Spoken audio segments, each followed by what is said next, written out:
All right, folks, welcome to Give Me Five. Quite an uproar over the remarks made by former NFL head coach Tony Dungy, African-American, a man who has made his religious beliefs known, saying he would not draft Michael Sam, the openly gay college athlete, football player who came out before the draft. And here's his updated statement. What I was asked about was my philosophy of drafting, a philosophy that was developed over the years, which was to minimize distractions for my teams. I did not believe Michael's sexual orientation will be a distraction to his teammates. Philosophy of drafting, a philosophy that was developed over the years, which was to minimize distractions for my teams. I did not believe. Fortunately, we're all seeing this play out and I feel badly that my remarks played a role in the distraction. I wish Michael Sam nothing but the best in his quest to become a star in the NFL, etc. Now, this was a topic of discussion on ESPN. Watch. I'm really disgusted at all the hoopla and the noise that has been made because of Tony Dungy's comments. I don't find them remotely controversial. I want to be very, very clear about that. I know that people might sit there and look at me like I'm insane. Get over it. Get over it. Stephen A. Smith. Love listening to Stephen A. Smith. Here's some more. He is known to be a devout Christian. He is known to be walking in the faith, as they say.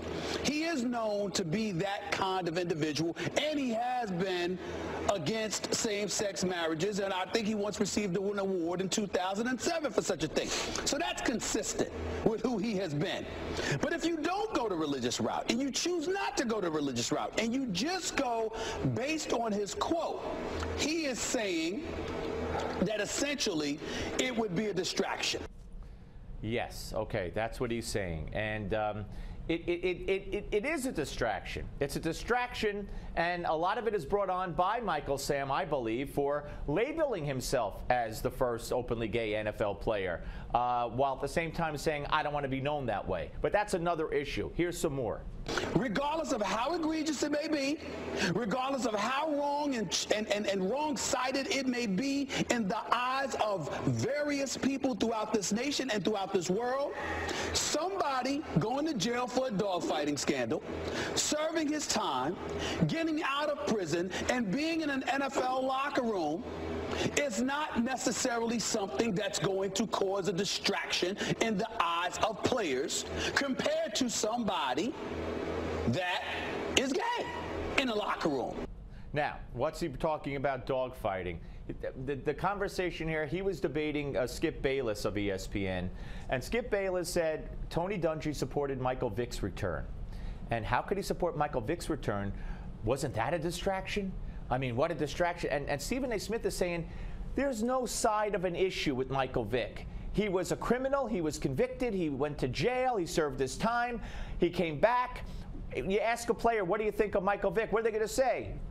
He was a criminal. He deserved to go to jail, and now he's back. That's the only controversy, okay? Whether or not he should be playing is another story. But with Michael Sam, you ask a player, well, what do you think of Michael Sam in your locker room?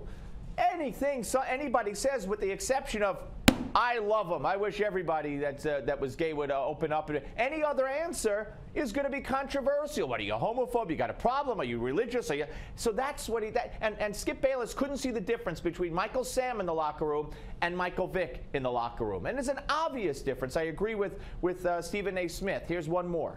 Me personally, I'm like, live and let live. Do what you do. I don't believe that anybody should be ostracized. I don't believe anybody should be violated, denied their civil liberties and their civil rights. I don't believe in any of that.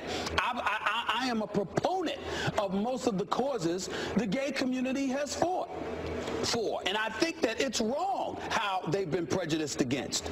But having said all of that, I think it's important to recognize that that doesn't mean that people have a right to be comfortable with you.